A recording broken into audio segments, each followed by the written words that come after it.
Good evening, guys. Brian Neubert here from GoldandBlack.com, live in Mackey Arena, following Purdue's harrowing 87-77 win over Oakland, which I believe is Algonquin for the land of Oak. This is your GoldandBlack.com wrap video. Thank you to the Breeding Club Hotel for your support. As always, we appreciate it very much. Once again, number one Purdue has to really sweat to get by Oakland. Obviously suboptimal, to put it nicely, from Purdue. A team you kind of want to see be, a little bit more consistent, a little bit more workmanlike, a little bit more cold-blooded, for lack of a better term, in games like this. But at the end of the day, it is game two. It is still a situation where you're not playing with the team you're going to play the majority of the season with. Purdue does miss Trey Kaufman-Renn. You should not need Trey Kaufman-Renn necessarily to win games like this comfortably. Give Oakland credit. Oakland did a really good job responding competitively in this game, giving a really good effort, making shots, giving Purdue problems with its defensive style, letting Purdue kind of struggle. And Greg Kampe hasn't won 715 games by accident in his career. He didn't beat Auburn or whoever it was in the NCAA tournament a couple years ago by accident. You don't expect to lose to Oakland when you're Purdue. You don't expect to be pushed the way Purdue was pushed in a game like this when you're Purdue and you're number one in the country and you have all the experience in the world, albeit some of it idled right now. But you do have to give Oakland credit for putting a scare into this crowd, putting a scare for a while into Purdue. And if you're Purdue, you just got to own this. You just got to, it took Matt Painter forever by his standards to get to the post-game press conference. And that often means that somebody's voice was raised for a while. And I kind of wonder if, I'm only speculating, but I've been outside those locker rooms at times on the road when you can go past the locker room and you can actually hear what's going on inside the locker room. And it's kind of PG-13. I don't know if that was the case after this game, but it was an inordinately long wait for Painter to get into the press conference. I'd imagine he had some words for a team that he probably wasn't very happy with after this game. You're never necessarily upset when you lose, but you are upset when you defend the way you just defended, you rebound the way you just rebounded, and those are areas where Purdue has needed to really elevate things. And if the Evansville game wasn't a shot across the bow from a rebounding perspective, I don't know what that means, but everybody says it, so I'm just going to say it and assume that it's correct. If that wasn't a fire lit under oneself, I don't know what would be. Now you look at the rebounding, and it's still, you're forcing a lot of bad misses. The ball takes funny bounces, gets tipped around. Purdue needs to do a better job getting bodies on people, grabbing the ball when the ball is there to be grabbed. Shut up. But it is a lot of, caramy, bouncy stuff that's going against Purdue. But at the same time is when it happens repeatedly, and this is 32 offensive rebounds in 2 games against low major programs. The finger gets pointed inward. We talked a lot in the offseason about how Purdue should be a much better rebounding team this year. And in the ways that we said that, in the context for which that was going to be true, has been true. I think Oscar Clough has done a good job being physical. I think Daniel Jacobson has given Purdue an element on the boards that is going to be helpful. Trey Kaufman-Renn, when he comes back, makes you more physical up front, makes you bigger. Right now you're playing with 4 men out there who aren't naturally wired to throw their bodies into people when a shot goes up. I think that's going to help Purdue. But Purdue's has to process this game as a wake-up call to a certain extent. The shooting in the first half was what it was. The jump shooting is a fickle son of a you-know-what. Even for a team as good as Purdue at shooting. But Matt Painter always says, and we can take it as a given that he knows what he's talking about, but you can't let your offensive success or lack thereof affect your effort and your focus in other areas of the game. And Purdue has not been very good at containing the dribble. It is never going to be Purdue's strength. It has going constantly be an emphasis. It has been an emphasis all along. Purdue has personnel that might not always be ideally suited for it. Interestingly, I think the first two games have been rife with a couple of really funny contradictions. One being the offensive rebound problems being the product of Purdue forcing a lot of bad shots and thus being pretty good on defense to force those shots. The other being that I think Purdue has struggled a bit against the dribble because it at times is being too aggressive. I think you see Purdue overplaying some handoffs at times. You see them maybe getting up a little bit too close and losing angles. Things like that. Jakari Harris and C.J. Cox are the guys who, want to be really good on the ball, and they were great on the ball against Evansville. But Purdue has overplayed some things at times and kind of given up that first step into the lane. And when Purdue's opponents get in the lane, that's what Purdue needs to stay out of, because it knocks you out of your rebounding structure. It makes everybody run around to close out on their assignments. It's just not good. But if that's a product of being too aggressive, you'd probably rather have that than not. One thing that changes for these guys on the perimeter this year is you have size behind you, right? You have size.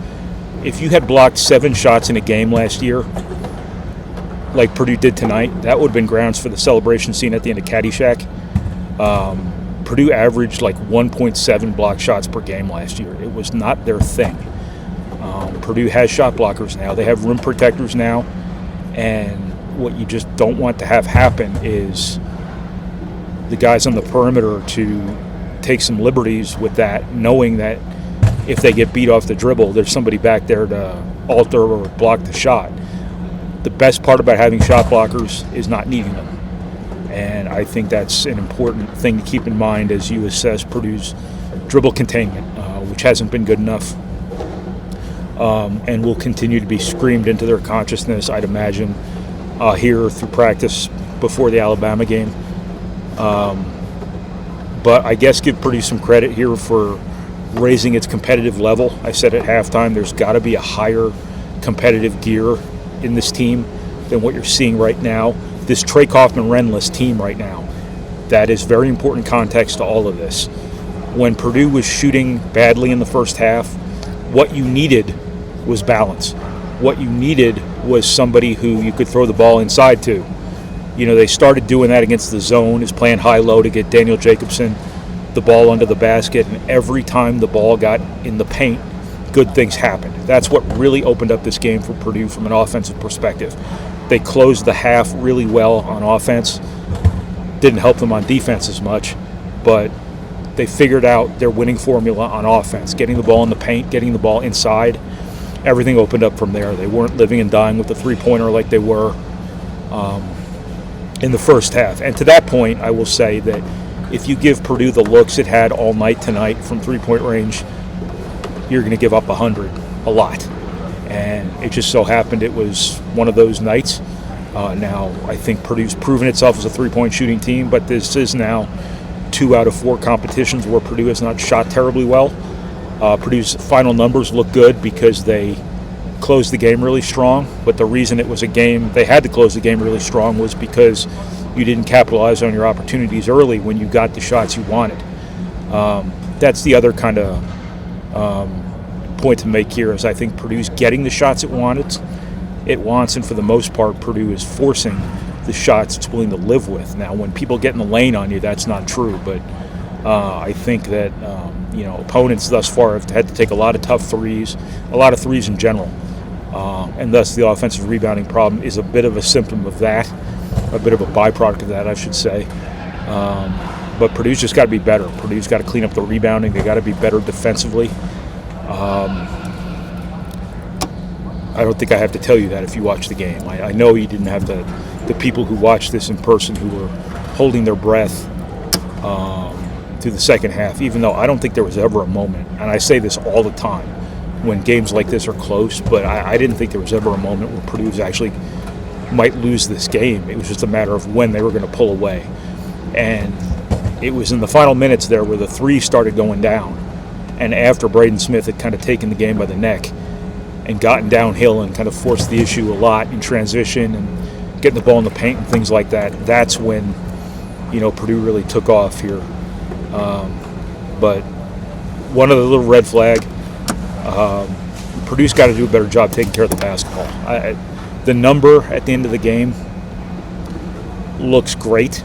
Purdue only turns the ball over 5 times, but 4 of them came back to back to back to back to back, roughly, in a very important juncture of this game. And it's not the total turnover number, it's the impact of those turnovers. And I think Purdue got pretty casual with the basketball there, maybe a little bit over-aggressive. I think, as we said in our first video of the year as our qualifier, if we nitpick great players, we're doing so in the context of it being established that they are great players. And they are phenomenal college basketball players. They've meant the world to Purdue. They do a lot of unbelievable things, but the standard for them is higher. It just is, because their gravity is so immense. I think, Braden Smith had a couple turnovers there where, just being simple would have probably led to something positive instead of the turnovers that cost Purdue a couple opportunities to kind of push this thing out. So Purdue is too good offensively to just not make simple plays, because simple plays will lead to productive things. They've got too much skill, they've got too much experience, they've got too much savvy, and I think if you just make the easy play sometimes, you're going to be better off in the long run more often than not. So again, unbelievable player, beyond reproach,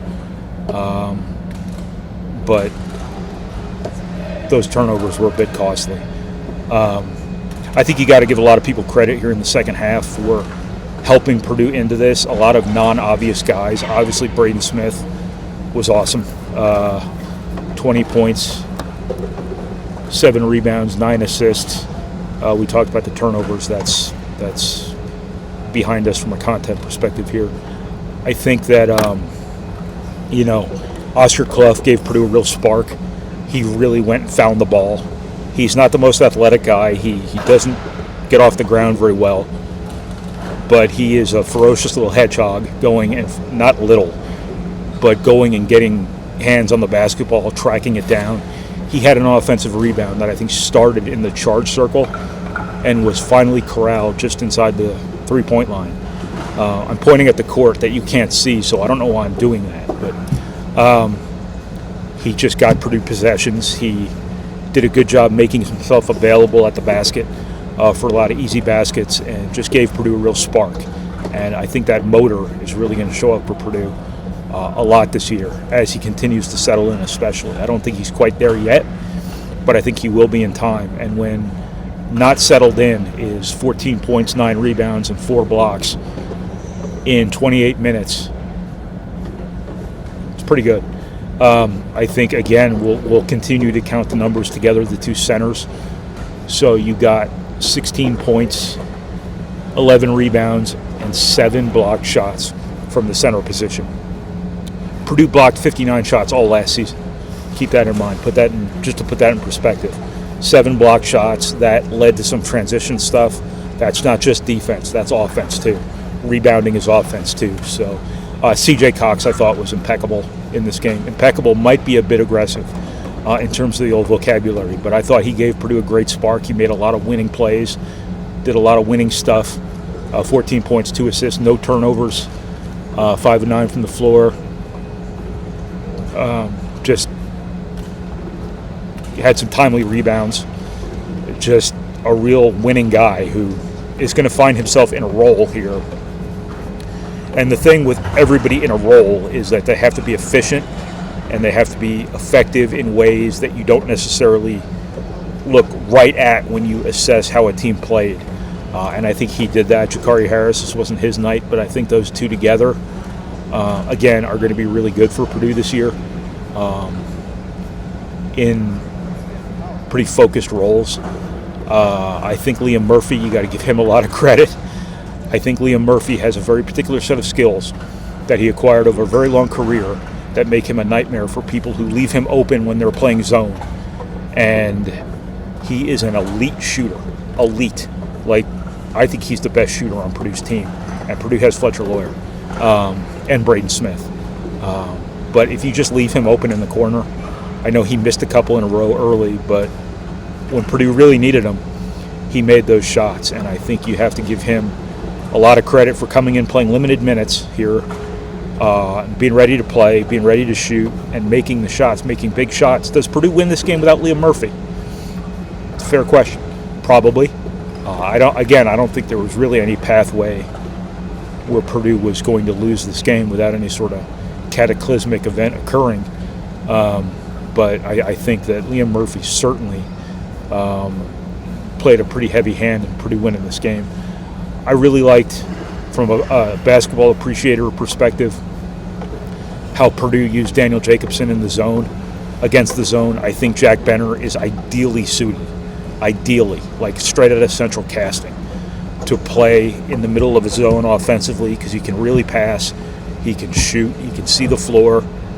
What they did, playing Benner in the middle of the zone and then getting Jacobson an angle where he could just stick his arm up and you could throw it over everybody right to his hand, I thought was a really good adjustment by Purdue in game. And I think when they posted Jacobson up and Murphy had the wits to him, or Purdue designed it in a way to cut right underneath him to get Liam Murphy a layup, I thought that was really effective, responsive offense by Purdue there to what was going on. And an example of Purdue realizing at some point the ball needs to go in the paint. We can't just keep shooting threes when we're shooting, 17% or whatever the percentage was at the time. Purdue is a good shooting team. They're a really good shooting team. They're going to normalize over time. This is going to be one of the better three-point shooting teams in college basketball. I don't doubt that for a second. But that doesn't mean it's going to be 45% every night. That's not the nature of jump shooting. But I think that, Purdue has to take a lot of stuff from this game and from Evansville at the defensive end.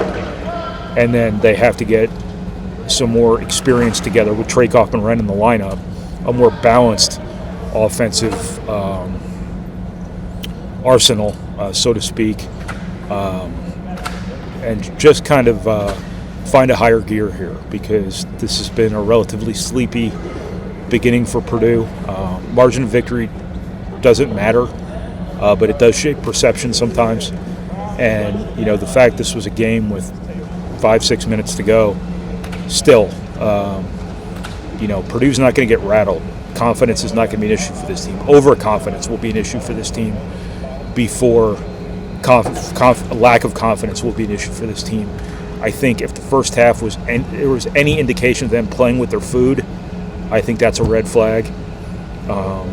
And Purdue just has to take this, sit in it, as Matt Painter would say, for a couple of days here and really hunker down on being the best version of itself at Alabama. This is still going to be a process to a certain extent for this team to become the team it can be right away. They got a lot of returning pieces. They got pretty much everything you'd want on paper outside of one or two little elements that may or may not even matter. But I think that there needs to be that intangible. They need to be angry. They need to be motivated. Those should not be issues for guys that are wired to win, but you just don't want comfort from their perspective. So that's what I got here from Mackey Arena, where the vacuums are out in full force again this year. I think we decided on vacuums and not, I can't remember what the other alternative was for vac packs. Yeah, we're calling them vacuums. They're out in full force cleaning out the arena here, so early start tomorrow for the Purdue-Ohio State football game. So I appreciate everybody watching. Thank you for watching. Thank you for listening. Thank you for reading, which is now last on the list. And thank you for processing our materials. However it is you process our materials, And I will talk to you guys again next week from... Sorry, my screen just fell asleep. I see how it is. My bad. I will talk to you guys again next week from Tuscaloosa, Alabama. Last time I was there was the night they gave out the Heisman, and Mark Ingram won it. And that place immediately forgot there was a basketball game. It was pretty wild. And then Purdue rallied from 19 down in the second half to win, and that was even wilder. Anyway, thank you to the Purdue Club Hotel for your support. As always, we appreciate it, and I will talk to you guys again from Alabama.